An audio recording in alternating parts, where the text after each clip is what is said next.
All right. Hold on. Let it load a second. All right. Can you hear me now? I can hear you. Am I still laggy?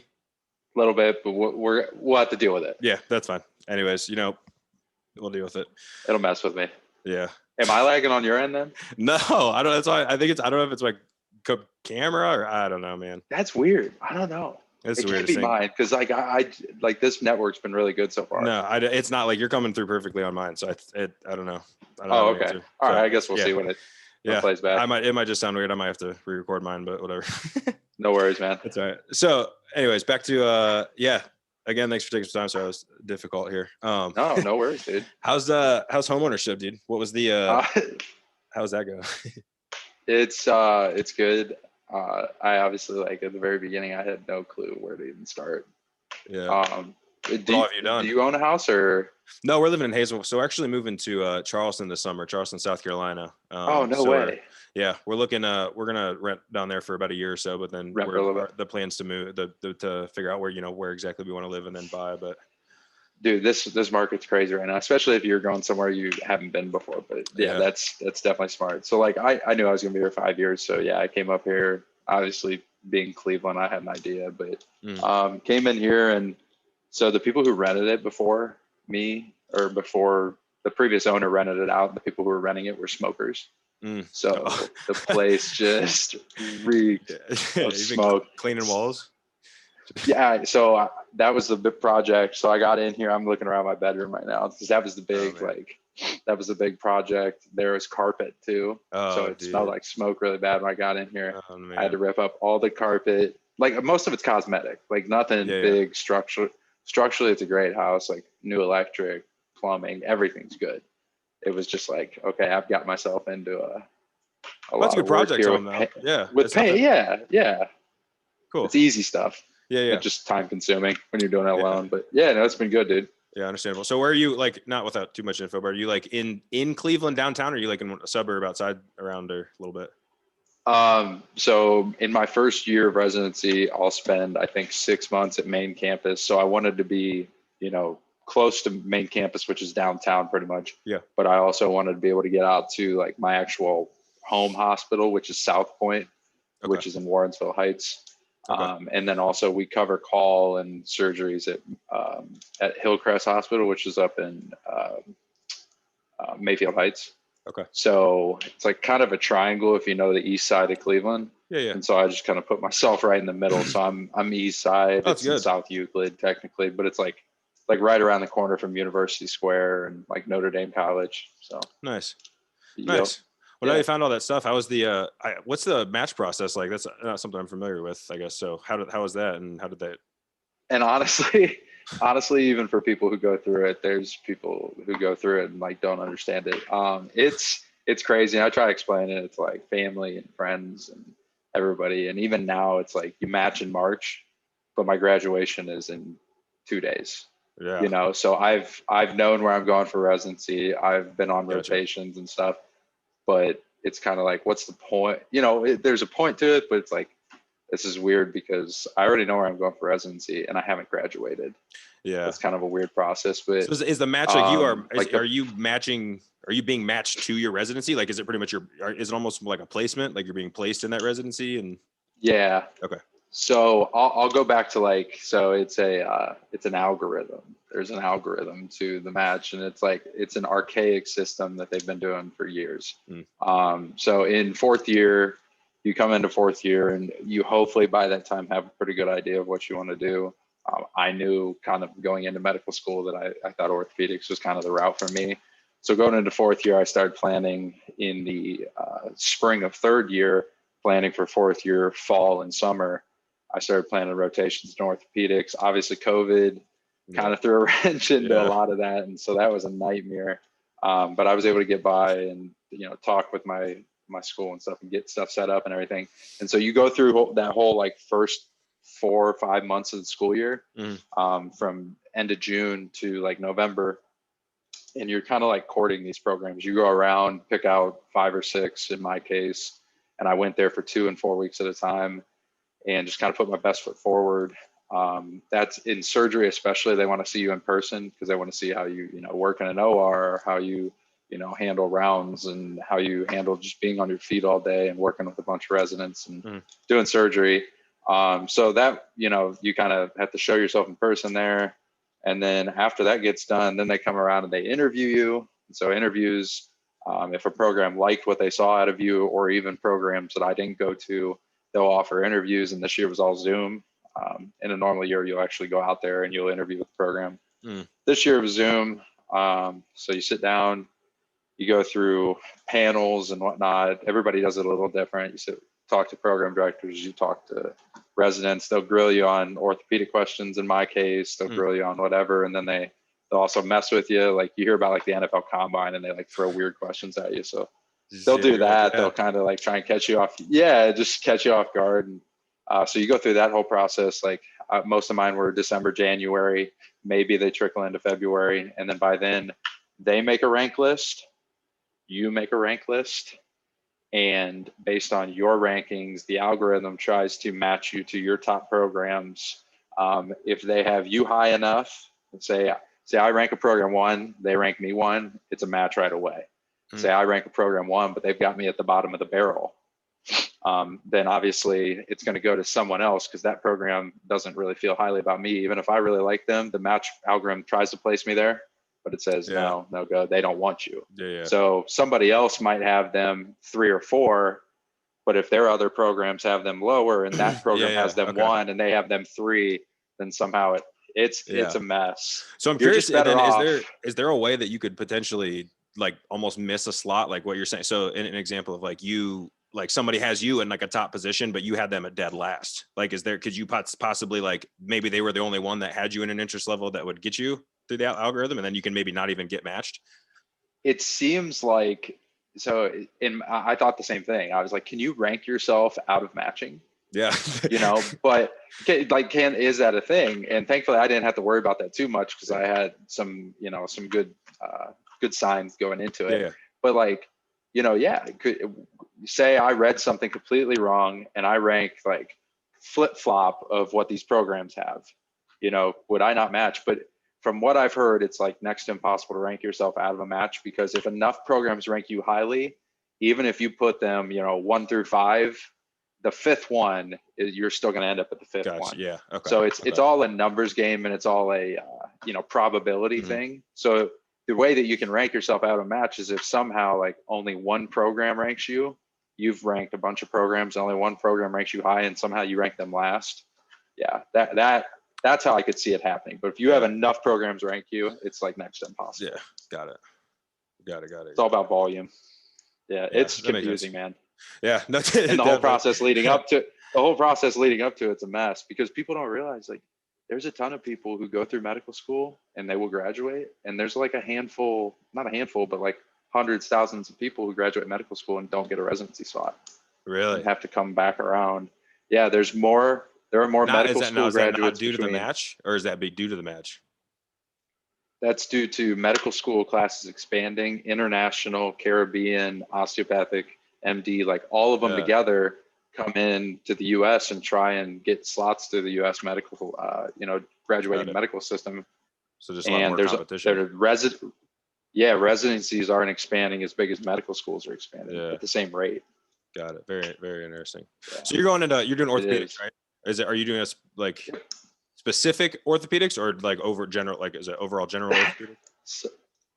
So a lot of people in orthopedics, like I want to say 90%, I've heard different numbers, are doing fellowships. So orthopedics is a 5-year residency program, and then a 6th year or 7th in some cases, but usually a 6th year fellowship in some sort of specialty. And so like 90% of people go through ortho training and then go to a fellowship.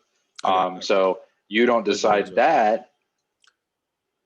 Yeah, you don't decide that until like your 4th year is when the fellowship matches. So at the same time, medical students are in the spring of their 4th year are finding out where they're going for residency. 4th year residents in orthopedics are finding out where they're going for their fellowship after they finish their residency in their 5th year. It's like a whole year of, Okay, cool.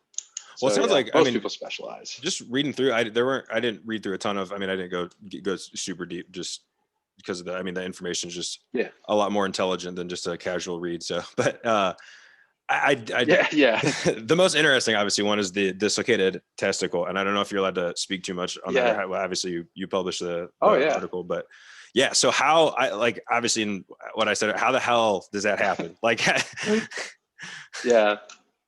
Oh man, that's what I said the first time. Like, I think a quote from one of the residents when they sent me the information, they were like, because like I said, I wasn't in on that actual surgery. I just wrote it up for them. Yeah.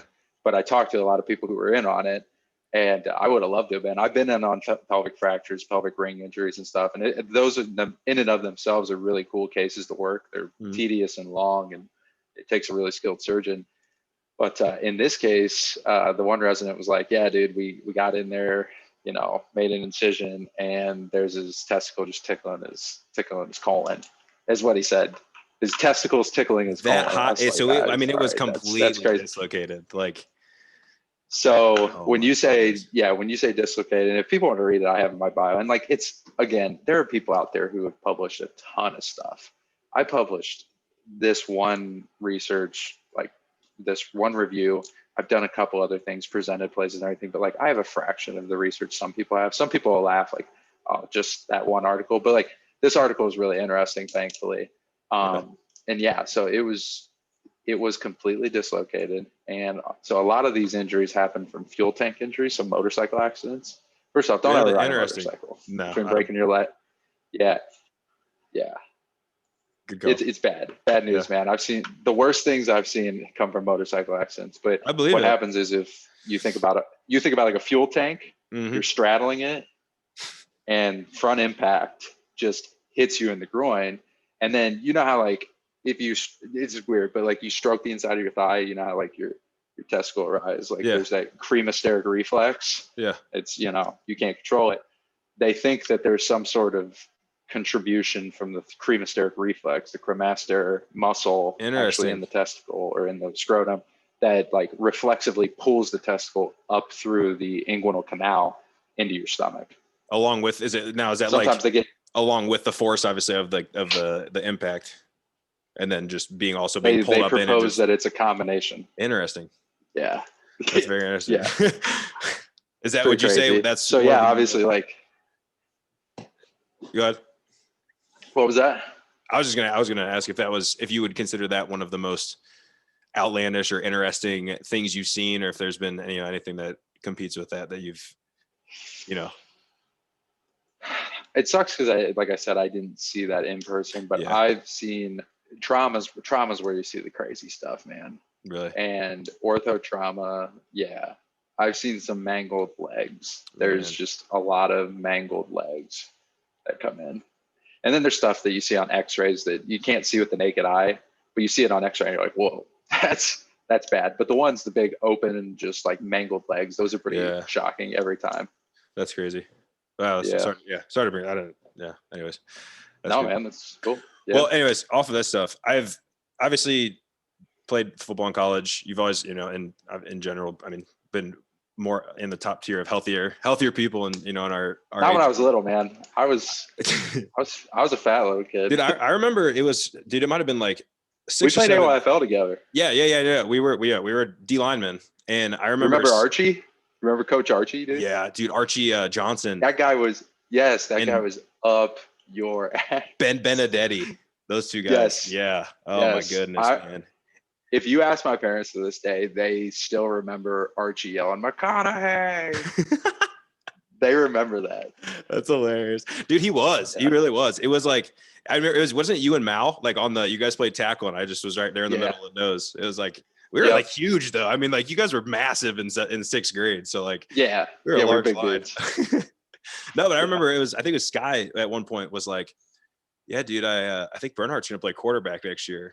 And I was like, who? What? No, like stop. He's like, no, dude. He's been like running like 2 miles after dinner every night. And he's like been losing a bunch of weight, dude. I think he's actually going to play quarterback. And I was like, no way. And then I remember like, oh, this is a completely different person than AYFL. So, well, honestly, goes back to Ben Benedetti. That guy, like really, like you find you find motivation in like different places and everything. I still remember as a little kid, Ben Benedetti. like I was throwing football at our AOFL practices with just random people, and everybody's like, dude, you got a really good arm and everything. And Ben Benedetti to sixth grade Zach Bernhard said, you'll never be anything but a lineman. No. Yeah. To the point that I went home and told my parents that. Like, you can ask my parents, like, they remember that. My dad was, he was kind of like, well, that's not very nice, to say to a kid and everything. And I turned around and obviously went on. But yeah, like, find a chip on your shoulder. Like, yeah. I've always had kind of a chip. I've always had a little chip. Yeah. No, I maybe definitely agree. When other people don't see why, other people are like, oh yeah, it's always kind of come easy or whatever. I've always had a chip. I find it. Yeah, no, I don't think, and that's a common misconception. I think people, it's so easy for people to kind of sit back and look and be like, oh, he has it easier, or he has it this way. It's like, no, he doesn't. He just it might seem easier, but it's because of that chip, because of that extra. No one's just going to get anything done from just it's not just going to happen. Having that extra part about you is what's going to get it done. And yeah, it may seem easier to other people, but it's because it is almost easier for you because you have a reason. Like, it's not just so that's I'll tell you, man, Ben Benedetti, to this day, if I ever saw him, like, he has no clue probably. He doesn't probably remember saying that, but like, I know. I've seen him a few times. Yeah. I know in my head. That's so funny. That is hilarious. Cause I remember crazy. Him specifically. He gave us like a little talk at the end of the season, and we were like practicing right there by the high school. And his talk to me was it was the opposite of that, which he was like, see that football field up there? He's like, you just keep with it. You'll be up there playing someday, man. Just keep going with it. And I was like, oh, okay, cool. Like, yeah, like Friday Night Lights. So that's funny. You got got a good Thanks, chip. Ben. Thanks, Ben. Yeah. It also kind of also was just like, he was just trying to be nice. And I was like, all right, whatever, this guy. Yeah. And I don't think he's a bad guy. Yeah. No. He made an off-handed comment. Yeah. No, it did you well. But like stuff like that as a kid, you take it to heart. Yeah. He wasn't the last one either. Like, there's been little stuff along the way. No, that's good. So that's good. I think as definitely as I've learned it in life, it's like, it's so different than I thought it was as a kid growing up. And it's just been kind of a game of like how to continually, find ways to be better and find ways to like what you're saying, find a chip on your shoulders, find a way to just spice it up a little bit. It's, it gets boring if you're not doing anything. It's fun to find new challenges. And like that, for me, it's just been like, I've always saw, and I don't expect anything of, famous in my podcast or something like that, but it's just like, I just want to get better at interviewing and talking with people and, just learning stuff. So just kind of trying to, keep an edge on stuff is fun. But back to like I said, the second you reached out, I was like, I'll talk to you. Yeah. No, I appreciate that. Yeah, definitely. It's cool. Even if like two people watch this, like, it's whatever. Yeah. No, it's cool. And I just like trying I like trying to interview people that are a lot smarter than me and have different, things that they like will be able to teach me. Like Dan Eisenhower was really, obviously you've put in a ton of work in school, so you were a great candidate for that. And, Dan Eisenhower has been professionally, lifting and going for 10, 15 years, like since we were in middle school. I remember he was doing that, and like at first at AU, and like big dude. Big dude. Yeah. So it was sweet to talk to him. And like, now he has his own, if you saw any of that, he has his own product line. He has a RX Foundations up in Cleveland. They have a retail store. Dude, I mean, they've got he's doing really well. So it's cool to talk with people like that and just kind of hear, what did you do? And, what like also routines. Like, I'm big on really setting a routine and kind of trying to find those kind of things. So I like asking people, what are your routines? And so, that's what I was going to kind of talk with you about, is obviously being traditional, like, overall a healthier person. What kind of, routines and I hate the word diet because, people take it like it's something you're going on. And I don't mean it like that. It's like, I would like, what are you like, what kind of, do you have like set up just all around like kind of health and stuff? Like, what's your daily routine kind of look like for that? And so it changes. It phases in and out depending on what time of year it is. But you can ask anybody. It's like trickle down. So like the whole running back to all the, stuff that Sky said or whoever it was that said it to you, like, my dad was like, hey, you're gonna, my dad grew up on a farm. My dad was a very hardworking, regimented guy growing up. Obviously he went on, he's an orthopedic surgeon. Like, my dad's always been kind of like the model, and so it's kind of like monkey see, monkey do. And like, I really did, as I got older, start to kind of follow his lead. And my dad's always been, gets up in the morning. Like, he slipped up during residency and stuff. He actually got really big. Like, he's he was big at one point, like pushing 300 pounds on about the same height as me, you know, so like he was a big dude. But, you know, every morning I see him get up before work, you know, he's got to be in the hospital 5, you know, rounding on patients and stuff. And he's up running at 4:30, whatever it is, you know. Really? And then he goes to work and he works all day and he comes home and, you know, he would never miss a game or anything. So it's like kind of lead by example thing, but, you know, he's the one that started telling me to run. He's, you know, he always said, there's a couple of things he always said to me. One was there's always somebody out there working harder than you. And, you know, I've told him since he first ever said it to me, you know, I've reminded him of that. And I'm like, hey, you know, I never forgot that. And the other thing is he said, you know, you're going to look around and you're going to see a lot of your peers. And this is especially in my world, like it is delayed gratitude. I've never had a real paycheck past minimum wage and I'm 27 years old and I'm doing this thing as fast as you can. Yeah. You know, and that's crazy to people. It's like you've been, you know, everybody's been out working and I've just kind of looked at my peers pass me by and start working and everything. And he said, but at the same time, they're working 5 days a week and then they're, you know, whatever, they're working for the weekend, whatever it may be. He said, so you can either work now and play later, you know, and that's not to say that he doesn't work hard still or anything, or you can play now and you can work the rest of your life.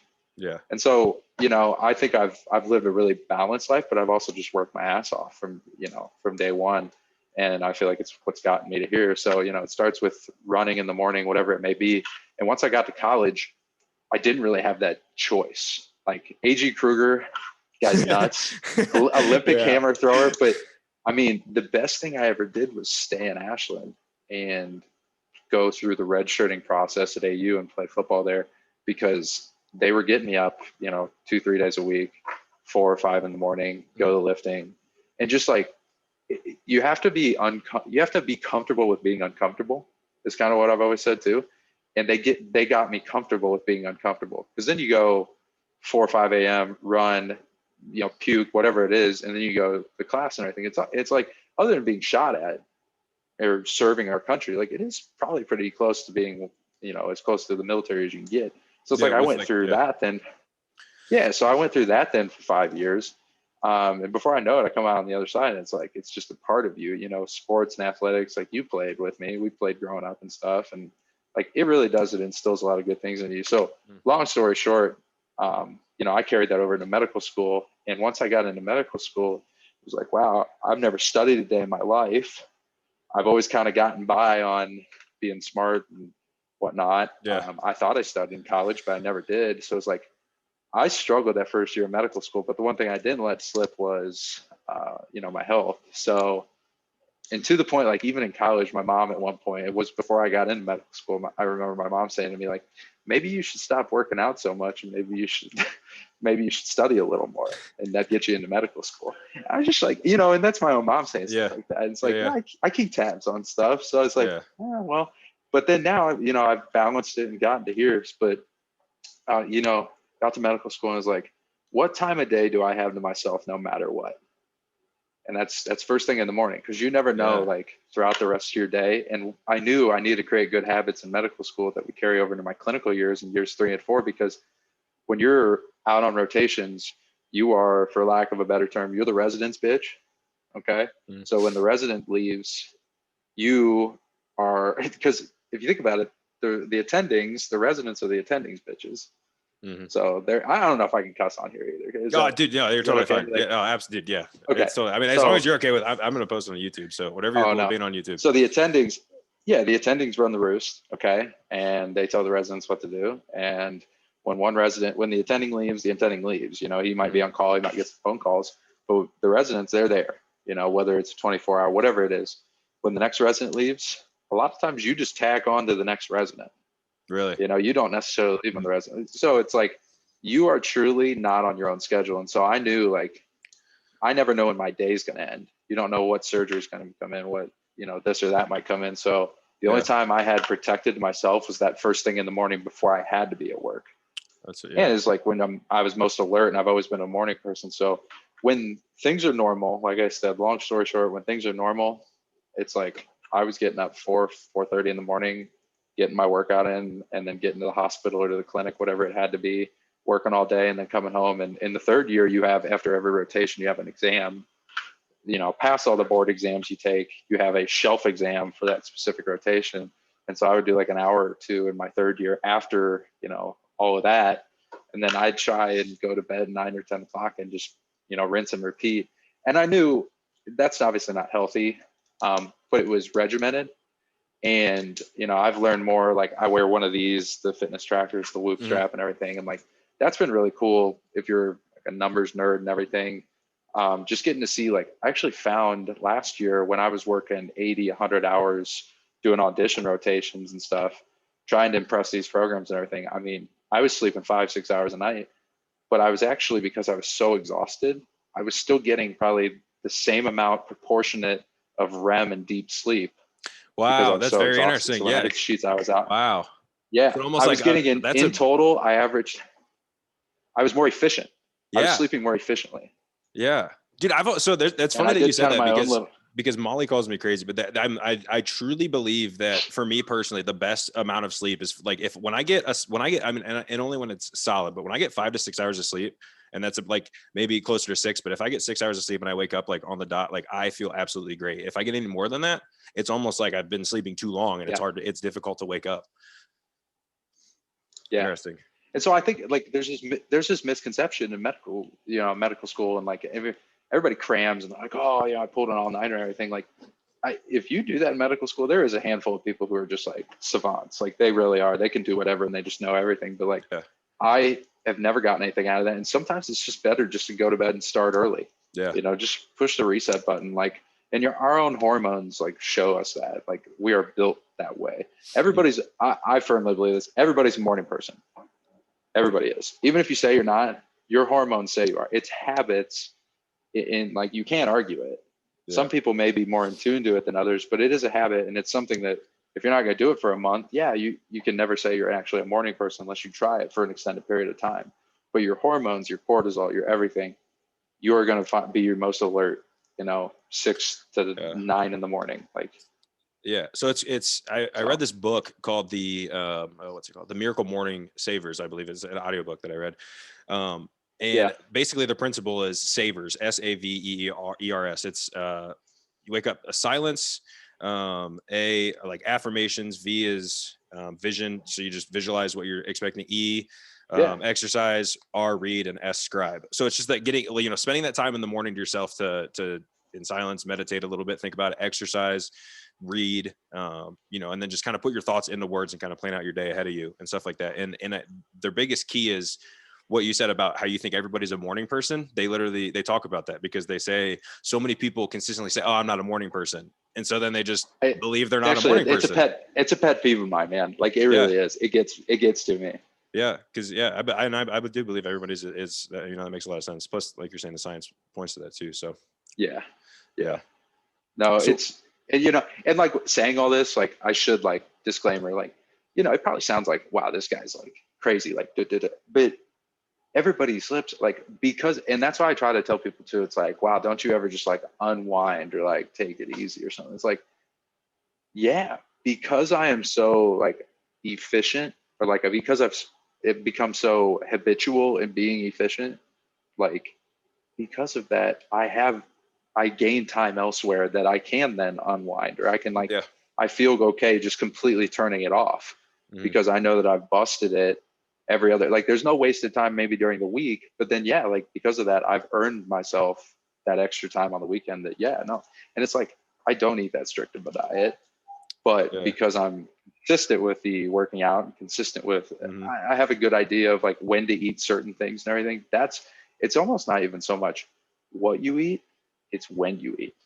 Like if you plan your, and they say like, there's a lot of studies out there now that have talked about like eating late doesn't matter, but it does. If you live a sedentary life, eating late does matter. So like, there's ways they can get you with stuff like that. But like, I'm really not that strict about things. It's just like create good habits. Yeah, no, it's really interesting. I'm glad that like we could touch base on that. Cause that's something, so it's kind of like, I'm in a weird, I guess personally for me, it's like, I've kind of always lived my life in a certain way, and which is not these things, which are being like consistently just not being a morning person. But it's kind of like I'm realizing now it's just kind of like, this isn't going to cut it for the rest of my life. I'm just like, it's kind of getting to a point where I'm like almost like, and so the past couple of years or so, I've been really focusing on things I can do to be better and things. And that's why that's kind of how this whole thing started. Is I was like, dude, I took a friend of mine out to lunch, and I was like, dude, I really enjoyed talking with this person and like hearing about them. Like I learned just already from talking with you, like I learned things about you that I didn't know. And it's like, I really enjoy learning from people and like, putting myself around people that I admire, and there's things about them that they are working at a level of that I'm not, and I want to be there. So like, I have really just enjoyed talking with people that are like, like what you're saying, extremely efficient, and they're consistent with that, generally speaking. And a lot of them are kind of saying like, dude, it's not as like difficult. It's just maintaining it, just stick to it. And yeah, obviously everybody has those days where no one's perfect, but it's how many more perfect days can you have than non-perfect days, and how many times a week can you choose to wake up and run in the morning versus not. And it's trying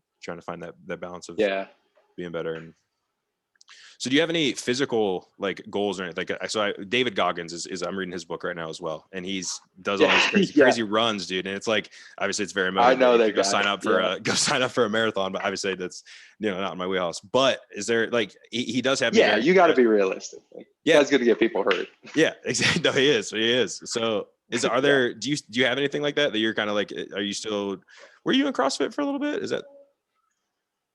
I still do it. Yeah. It just, again, like not to just harp on efficiency, but like it's really efficient. It really is just to, get in, get out. There's that EPOC, the, post energy or post oxygen consumption, that you get that afterburn, so to speak. It's the same thing. Orange Theory, is the same principle as CrossFit. It's all about high intensity interval training. It's that 12 minutes or more above 85% of your max heart rate.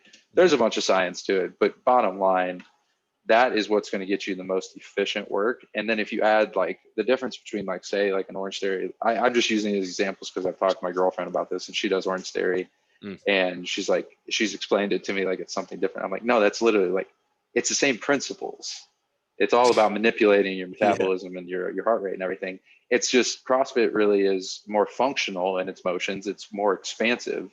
Orange Theory, they do a really, set narrow scope of things, but it's the same idea with the heart rate.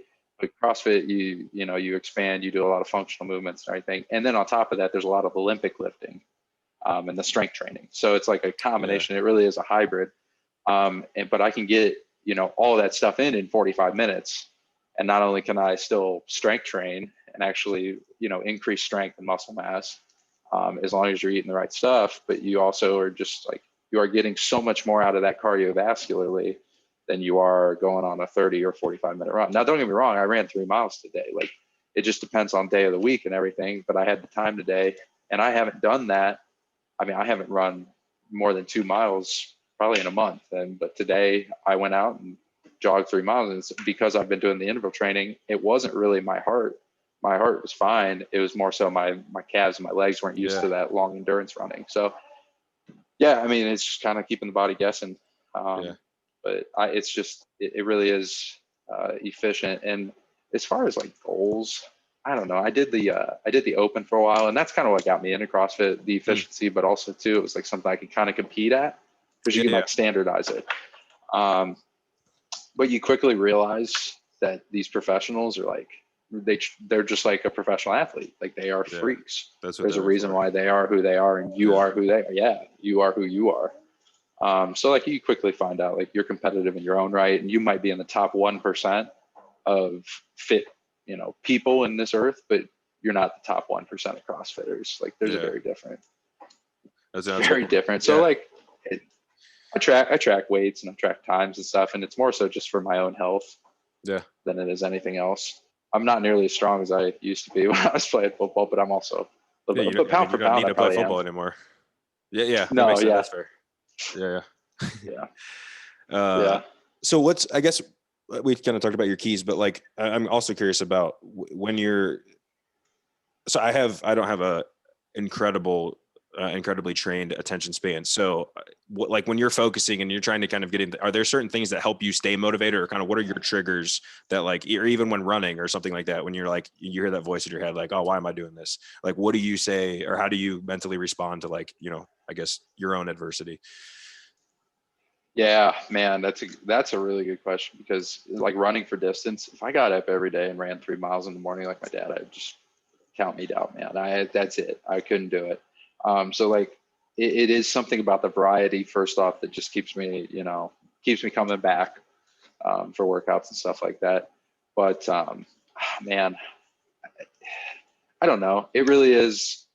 It's just like wanting to better yourself. I don't know what's keeps you going is kind of that idea of, wanting to better yourself. But I also do find like, I don't know. I guess I go back to football and like, just like that chase, that adrenaline rush. Mm-hmm. There's something about like running down a field, like I did on kickoffs and stuff like that. It's like you're kind of always chasing that. It's that same thing that people get on roller coasters. So it's like, I don't know, finding whatever that thing is for you. It's kind of what I always tell people. So it's not the same for everybody. Yeah. So I don't know. That's a really good question, man. Yeah, it's interesting. I guess I could get like real deep with that, but it's like probably would be kind of convoluted. Yeah, no, it is a tough question. That's kind of what I asked Dan too, is he pretty much said like he just has to, he's bad about kind of stuff like that. So he just sets triggers and he sets things that he's like, you know what, I put my phone across the, like in a different room. When it makes the morning, I get up and I go get it. And like, that's how I just get past, I know I always have that voice in my head saying, go back to bed. So he's like, I make myself get up and walk away and just don't even let that voice kind of, so there's tons of different ways and tons of different answers. I think the rewarding yourself, I think like for me too, a lot of people dread working out. Like I used to when I was younger, like even in high school, basketball practice, like we'd run and I'm like, I don't want to go lift because you're not seeing the rewards and, you're not actually getting any bigger. And a lot of high school kids can't get bigger or stronger. There's a maturation process, but like for me, it was like, once I started to see results, it's like kind of that positive reinforcement. And so that kind of keeps you coming back too. But in terms of like focus, I've never had an issue focusing in that arena. The focus issues came honestly in my first year of medical school. And, when I realized I hadn't studied before in my life, and then you're like, okay, what's my motivation here? Well, my motivation is not flunking out of medical school, but I can only do as much as I can within my own power to prevent that. And then you got to figure out what works for you. And so that for me was a struggle, because I think everybody inherently, especially guys, have an element of ADHD. Like I don't do well sitting down. Like obviously this is different because I'm engaged and everything, but if you told me to sit and read, I can't tell you the last time I've read a book for pleasure. I can't do that. And there are people who love to just sit and read, but I can't do that. And so you have to be like interested and engaged. And I think there's a lot of people who are just not, they don't end up doing what they are interested in, actually passionate about. And thankfully I was able to find that. I knew. So for me, when that kind of came clear was in the first year, I said, okay, there's a lot of things, blood and lymph, endocrinology, like all these different areas of medicine that I, as a doctor first, need to be very proficient in. But as a surgeon, like as an orthopedic surgeon, a specialist, I'm not going to have to treat a lot of this. So it was like, really, quote unquote, care about this, but it's necessary for me to learn this to get the grades, to get the board scores, to progress on, to have the privilege and opportunity to then chase a surgical residency. So it's like, okay, that's my goal. That's my motivation. We're like, yeah, I did all of that, but I didn't really care about it. I knew it was a means to an end. I had to get to the end goal. Yeah. No, so there's an element of that too, because I'll tell you what, I have a standing desk, and it's not because I'm like all conscious about my ergonomics or anything. It's because I was literally falling aslead at my desk. No, I totally understand that, bro. I completely understand that. I had to, like, I literally had made adjustments at work recently because I had like a little corner. My office was like it was like in a corner in our building. And I had been there the entire time I was there, and I had a meeting at the beginning of the year, and I was like, I don't think this is working out. Like, and I ended up, moving out in the back and having like an area where I can stand up, and like, part of my day is standing up there working. And it's like, dude, I've been flying through the day, and I come home and I go golf after everybody's work. Like, what's McConaughey doing? Yeah. But it's like no, it's nice. Yeah. It's very good for energy levels, and just kind of staying up and staying active. You don't let your body get tired necessarily for more than a couple of seconds. So it's, you don't have those groggy and I totally am about the whole standing thing. Well, I think my connection is getting a little laggy. So I'm going to ask you one more question. You're good. Yeah, go for it. So is there anything that you would, looking back at this is I guess pretty standard question. I've asked this to most people. What is, I guess, advice that you would kind of tell someone, maybe even if it's 16-year-old you, or maybe for you, it's, I wish I knew this when I was 18 or whatever age, but someone go back in time a little bit and give yourself some advice. And what would that, what would that be for somebody listening that could possibly impact them? Man, there's been times like along the path where I thought, okay, I should have done this differently. I should have been more serious. Like in college when I was struggling to get in medical school. So first off, when I get into college, it's like I ended up going to, AU, ended up, getting a good scholarship and everything. But looking back on it, I was like, and I tried so hard in high school for grades.